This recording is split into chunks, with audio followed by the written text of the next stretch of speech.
Gracias, presidenta. Además, preguntarle, el empresario Ricardo Salinas Pliego perdió un recurso contra el pago de impuestos sobre la renta, por lo que deberá pagar 3.500 millones de pesos. El tema podría llegar a la Suprema Corte de Justicia de la Nación todavía como un recurso legal. ¿Haría usted un llamado a las ministras y ministros de nuestro país en torno a este tema? Quisiera comentar dos cosas en torno a eso. Lo primero, es inaceptable la manera en que se dirigió a 3 mujeres, que no es la primera vez que lo hace. Como primera mujer presidenta, y creo que este es todo mundo está de acuerdo, independientemente de si somos de la 4T o no, de esta forma tan humillante, con tanto, estos adjetivos que utilizó, despectivos, discriminatorios, ofensivos, a 3 compañeras periodistas. Eso no se puede aceptar. Y además, como mujer presidenta, me corresponde también salir a la defensa. Entonces, yo creo que aquí hay un consenso generalizado de que puede no estarse de acuerdo en una opinión política o en una política de gobierno, o puede no estarse de acuerdo con lo que dice una periodista o un periodista. Pero estos adjetivos ofensivos, particularmente misóginos y machistas, contra 3 periodistas, no podemos dejarlo pasar. Hay que señalarlo. Y no solo es un asunto de la presidenta, sino de la sociedad. Puede no estarse de acuerdo, repito, pero estos calificativos de perra, ya ni los quiero decir, porque es verdaderamente ofensivo. Entonces, eso es algo que la sociedad no puede permitir. No puede haber esta ofensa con estas palabras que ofenden a las mujeres por lo que opinan, por lo que piensan. Nosotros ejercemos como gobierno la libertad de expresión y promovemos la libertad de expresión y no vamos a censurar a nadie. Pero aquellos también que tienen acceso a medios de comunicación y que utilizan estas palabras ofensivas contra mujeres, no puede dejarse pasar. Y repito, no solo es cosa de la presidenta, porque me corresponde además, por ser la primera mujer presidenta, defender a las mujeres. Pero es un asunto de hombres y mujeres de la sociedad que no podemos dejar pasar el uso de estos adjetivos para 3 mujeres periodistas. Y repito, algunas coinciden con nosotros, algunas no, pero no puede, como si fuera algo normal. No es normal, es violencia. Entonces, eso es lo primero. Y yo creo que aquí sí debe ser una condena social al uso de estos adjetivos tan ofensivos a las mujeres para calificar algo con lo que él no está de acuerdo. Que discuta, que plantee sus argumentos, pero esta forma ofensiva, particularmente a mujeres, porque lo hace con mujeres, me parece que no lo podemos dejar pasar. Y por eso lo mencioné aquí en la mañanera ayer y lo vuelvo a mencionar hoy. Y cuando haya esta ofensa contra cualquier mujer, me corresponde levantar la voz para proteger a las mujeres de nuestro país. Pero creo que todas y todos debemos hacerlo, no solo le corresponde a la presidenta. Ahora, sobre el tema de los impuestos que debe este empresario, pues es un asunto de la Corte. Aquí lo que presentamos es la manera en que han actuado los tribunales de nuestro país,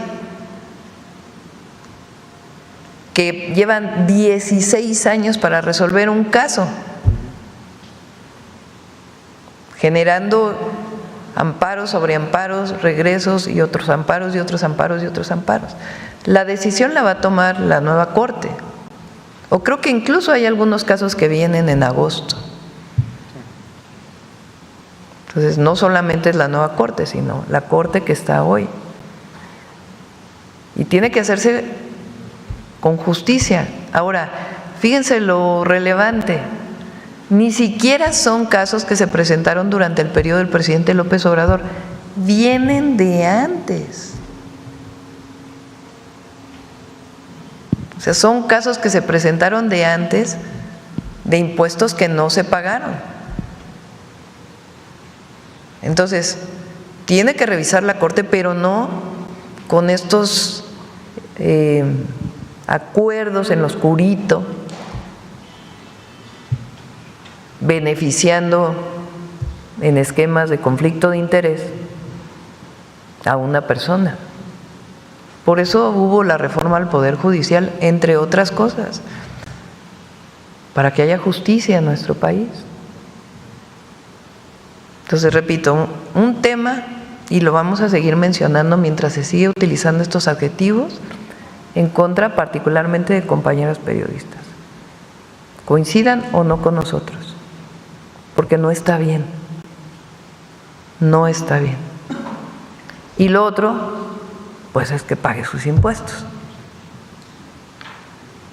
Presidenta, hay un caso muy grave allá en Estados Unidos sobre un delincuente que misteriosamente ningún periodista especializado en narcotráfico lo ha tocado. Es de Damaso López Serrano, alias el Minilic, que se entregó a las autoridades estadounidenses en 2017. Tras pasar un breve tiempo en la cárcel, fue liberado en 2022, luego de cumplir una sentencia reducida por colaborar con la DEA, pero después fue detenido nuevamente en el 2024 por cargos relacionados con el tráfico de fentanilo, cuando ya era testigo colaborador. Pero ahora por el FBI, en mayo del 2025 se declaró culpable en la Corte Federal de Virginia con miras a alcanzar un nuevo acuerdo de cooperación con el FBI. Además, este criminal es el autor intelectual del asesinato del gran periodista Javier Valdés. Presidenta, primero preguntarle, ¿qué información tiene respecto a la extradición de esta persona hacia México? ¿Qué le ha informado el fiscal? Yo creo que lo tiene que contestar el fiscal, ¿no? Esta parte. Si quieren, el día que tengamos gabinete de seguridad lo pueden informar. Ok. Y sobre este mismo tema, Presidenta, con este historial de este criminal que fue detenido 2 veces en Estados Unidos y que hoy está negociando un nuevo acuerdo con el FBI, ¿no es incongruente que Estados Unidos persiga a nuestros hermanos migrantes que trabajan honradamente, pero que a un criminal confeso se le otorgue un segundo acuerdo de inmunidad? Y sobre todo lo que hemos planteado, se nombra a la delincuencia organizada como terroristas, tienen una política de no negociar con el terrorismo y después negocian. Entonces lo tienen que explicar el gobierno de los Estados Unidos o las instituciones que pertenecen al Departamento de Justicia o quien tome estas decisiones, porque en todos los casos hay no solamente órdenes de aprehensión, sino agravios, como el que mencionas.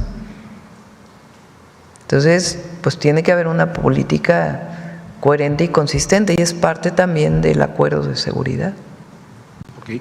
¿Usted pediría un informe sobre este segundo acuerdo? Tiene que pedirlo la Fiscalía formalmente. Quien debe pedir estos informes es la Fiscalía General de la República, y en esos temas está el fiscal. Okay. Presidenta, en un segundo tema, le voy a hablar también de la corrupción que todavía impera en la Suprema Corte de Justicia de la Nación, porque es un obstáculo que se presenta para la implementación del Plan México. Se trata de prácticas monopólicas en el sector energético que han sido documentadas y denunciadas sin que se haya hecho nada al respecto. Investigaciones en torno al grupo Cinza, propiedad de la familia Isata Fitch, han dejado en evidencia un esquema utilizado frecuentemente por este grupo para desplazar competidores, en el que participan miembros del antiguo Poder Judicial que han actuado de manera parcial. Hay 2 casos documentados que tenemos ahorita en el Centinela Informa, con el mismo modus operandi que salieron a la luz recientemente. En ambos está involucrado un despacho de abogados, propiedad de un ex magistrado, el primero en Navojoa, Sonora, donde pelean la propiedad de un predio para instalar un ducto de gas natural. Extrañamente, el juez que llevó el caso es de Torreón, Coahuila, y apareció en Navojoa, Sonora. El segundo, relacionado con el empresario Arturo Gómez, a quien dueños del grupo torreonense querían comprarle su compañía tras su negativa, lo involucraron en un proceso de venta de energía en el que no tuvo participación, fue detenido sin pruebas y llevado a Torreón, donde permanece preso desde hace 20 meses. Ambos casos tienen varias similitudes: falsificación de pruebas, presentación de testigos únicamente de la parte acusadora y la rápida vinculación a proceso, buscando la prisión preventiva para poner contra la pared a su competidor. Incluso en el segundo caso, aquí va el nombre del juez, el juez José Samuel Borrego Rodríguez ha incumplido con la obligación legal de enviar las constancias y la carpeta solicitadas mediante exhorto.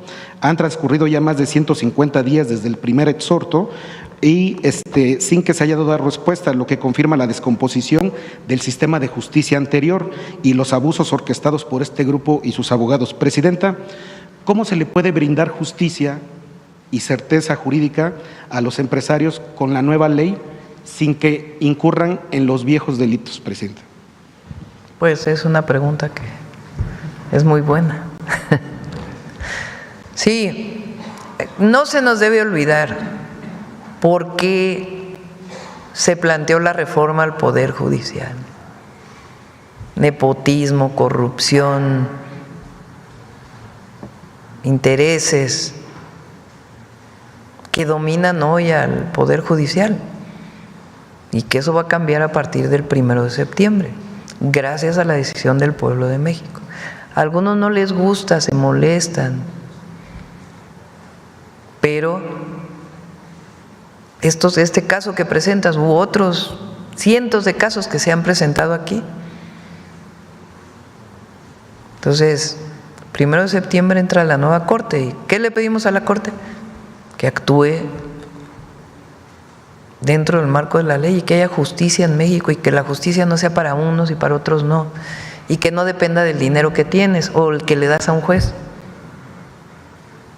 sino que se actúe con honestidad y honradez en el marco de nuestras leyes. Gracias, Presidenta. Gracias. Bueno, a ver aquí la compañera atrás que luego vamos contigo. Gracias. Mara Rivera de Enfoque Noticias. Yo quisiera preguntarle en materia de empleos, Presidenta. En junio se perdieron un poco más de 46,000 empleos. Se considera como el peor mes desde el 2002 en esta cantidad. En el primer semestre se da cuenta de que se han dejado de crear o que ha caído la creación de empleos 79%. Yo quisiera preguntarle respecto a los encuentros que ha tenido con el sector empresarial o qué hacer para reactivar finalmente los empleos, tanto eventuales como permanentes, que han disminuido considerablemente y que esto puede tocar, digamos, el crecimiento económico. Va a cambiar la tendencia porque tanto obra pública como obra privada como vivienda va a permitir que crezca el empleo. Ahora, hay que decir que aún así, junio del 2025 tiene más empleo que junio del 2024. Es decir, si lo tomamos año con año, hay creación de empleo mes con mes. Por supuesto que hay la disminución del empleo formal de un mes a otro, en donde una parte pues tiene que ver con la influencia que tuvo particularmente en esos meses las decisiones arancelarias de Estados Unidos y nosotros tenemos el Plan México que va a funcionar. Y este año en particular la tendencia va a cambiar, entre otras cosas, por la construcción. Cualquier país del mundo, cuando tiene alguna situación como estas, de inmediato se activa la construcción. Nosotros lo propusimos desde octubre y se está avanzando. Pues se adquirieron los predios, va avanzando y son 182,000 viviendas que se van a construir este año. Si tomamos en cuenta que cada vivienda genera 2 empleos, de acuerdo con la propia Cámara de la Industria de la Construcción, en el nivel bajo, porque en el alto se habla de posibles 4 empleos generados por cada vivienda, pues evidentemente esto nos va a ayudar mucho. Y hay que decir que aumentó la exportación en junio. Entonces también se está recuperando pues una parte de la exportación que pudo haberse disminuido por las medidas arancelarias. pero estamos trabajando en ello. Y ahora, Presidenta, un comentario respecto a la reunión que tendrá el 20 de junio el Consejo Nacional de Morena, donde se van a plantear 4 propuestas, pero entre ellas sobresale la creación de un comité de evaluación. Ahora, de todas maneras, el nivel de desempleo es que me quedé.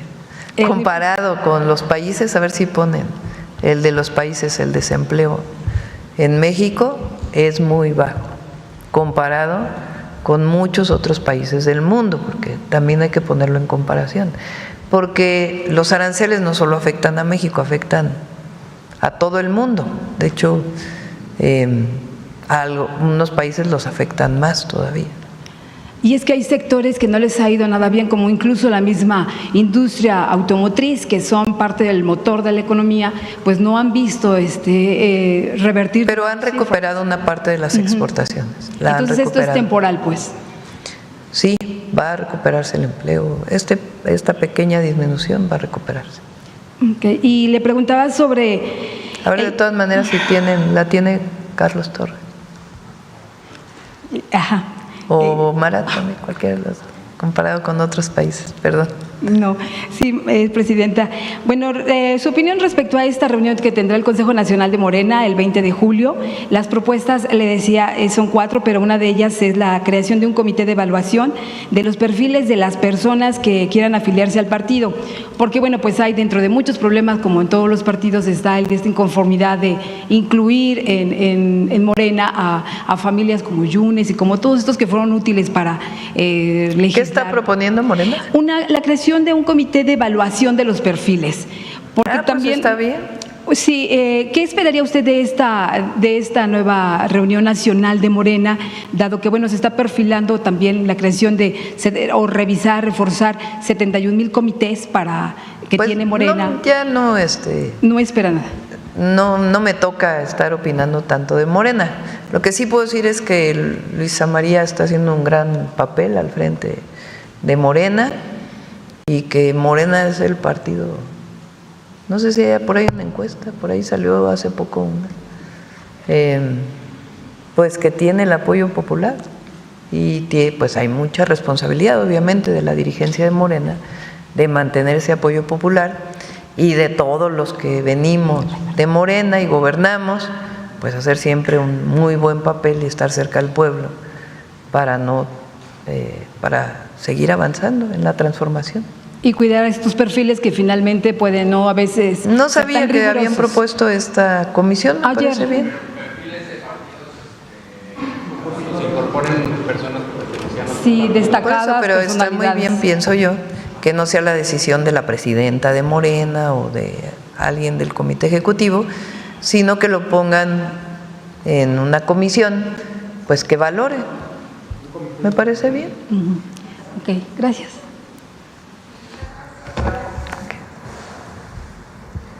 Yo creo que ya cerramos, es la última. Muchas gracias, buenos días, Presidenta. Arturo Pavón del Chapucero y Efecto Colateral. A ver, espérenme, porque luego me quedo con los… ¿Ya tienen el de desempleo de los países? Ahí va.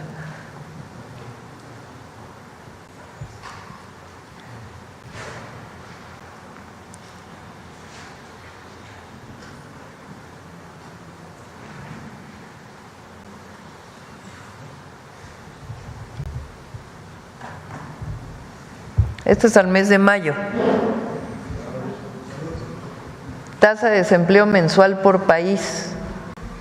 Colombia 9%, Chile 8.9%, Canadá 7%, Australia 6.9%, Italia 6.5%, Alemania 6.3%, Bélgica 6.2%, República Checa 4.2%, Estados Unidos 4.2%, Australia 4.1%, México 2.7%, Corea del Sur 2.7% y Japón 2.5%. Entonces estamos entre los países con menos desempleo, dicho por el INEGI. Adelante. Sí, muchas gracias. Hablando acerca de la autosuficiencia alimentaria, este programa de alimentación del bienestar, bien a largo plazo podría constituirse en una autosuficiencia programada para final de este sexenio. ¿De qué manera este programa embona o se incluye en el Plan México y cómo puede contribuir más? Pues es muy importante porque estamos hablando del pequeño productor. El Plan México no solamente es para los grandes indicadores y sustituir importaciones de la gran producción que hay en México, sino tiene que ver también pues con los pequeños productores. Y como siempre, nuestra máxima de por el bien de todos, primero los pobres. Y este programa pues claro que puede aumentar y sí fomenta que quien produce cacao, particularmente como pequeño productor, que lo hace de manera además agroecológica, pues tenga una salida justa a todo su producto. Gracias. Mi segunda pregunta es, bueno, vemos que tiene los sellos, de hecho, en México, y en cuestión nutricional también podría ser contradictorio que tenga los sellos de advertencia. A ver, María Luisa. Sí, porque mucha gente no lo entendería que es por norma. Sí, muchísimas gracias. Voy a tomar para compartir la parte de los sellos. Esta pregunta es bastante importante para poder informar. ¿Por qué tenemos 3 sellos? Una, porque recuerden ustedes que afortunadamente con esto las y los consumidores podemos saber si son saludables para nuestro cuerpo. Y sí me gustaría hacer hincapié, nosotros estamos saliendo con 3 sellos y nos han comentado mucho por qué el sello en este sentido de la parte de grasas. Justo estamos con este sello porque si un producto saludable como el aguacate tuviera un proceso, tendría que salir con el sello de grasas. Y son grasas buenas el aguacate, y todas y todos lo sabemos. En el caso de nuestro chocolate, lo que está trayendo es la grasa de la manteca del cacao. Por eso hacía mucho hincapié en todas las bondades que tiene esta bendita manteca de cacao. Muchos lo que hacen es extraer la manteca de cacao y recordarles que cuando se tiene manteca de cacao se ocupa para confitería fina, o sea, es más cara, y también para todo lo que son cosméticos. Y lo que hacemos nosotros no es descremarlo, es dejarle la manteca del cacao, porque estamos teniendo con algo natural que viene directamente del cacao aditamentos como vitamina D. Entonces, en este planteamiento para nosotros sí era muy importante pues que saliera nuestro producto con lo bueno que tiene el cacao. Muchísimas gracias por la pregunta, por eso podemos aclarar. Y también en el caso de las azúcares, por eso hago bastante hincapié. Nosotros no estamos sustituyendo ningún azúcar sintética, estamos colocando azúcar de caña, ¿no? Entonces esto también se vuelve relevante, importante, porque no está pasando por otros procesos. Entonces, gracias por la pregunta, por eso tiene los 3 sellos. Toma. Muchas gracias. En ese caso… Tiene la virtud de que tiene chocolate, tiene cacao. Bueno, más bien tiene cacao. Y por eso sale más alto. Porque, a ver, ¿por qué no? Por ejemplo, no, sin decir marcas, un chocolate que se compre en una de las tiendas, normalmente ¿qué porcentaje de cacao tiene? Menos del 5%. Menos del 5%. Y en este caso tiene 50%. Sí, ahora lo probamos. Ahorita que esté platicando de mujeres en la historia, nos comemos un pedacito. No, porque esos son duros. Bueno, vemos que tampoco va a resistir la tentación. Nosotros ya lo probamos y de veras está muy sabroso. Sí supera al chocolate de barra comercial, el que conocemos como el rey españoles. Ya para finalizar, ya el próximo 14 de este mes se va a vencer el convenio comercial sobre el jitomate con Estados Unidos. Sí. ¿Ya hay algo que se pueda hacer? Se ha trabajado mucho con el gobierno de Estados Unidos y las asociaciones de jitomateros de distintos lugares del país, particularmente Sinaloa, han estado también trabajando y se ha estado en contacto.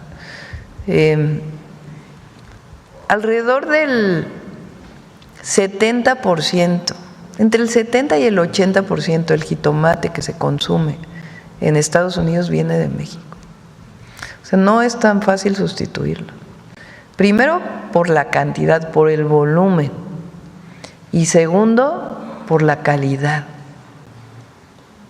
El jitomate, se van a enojar si lo producen en otro lado, pero el jitomate de Sinaloa es difícil de sustituir.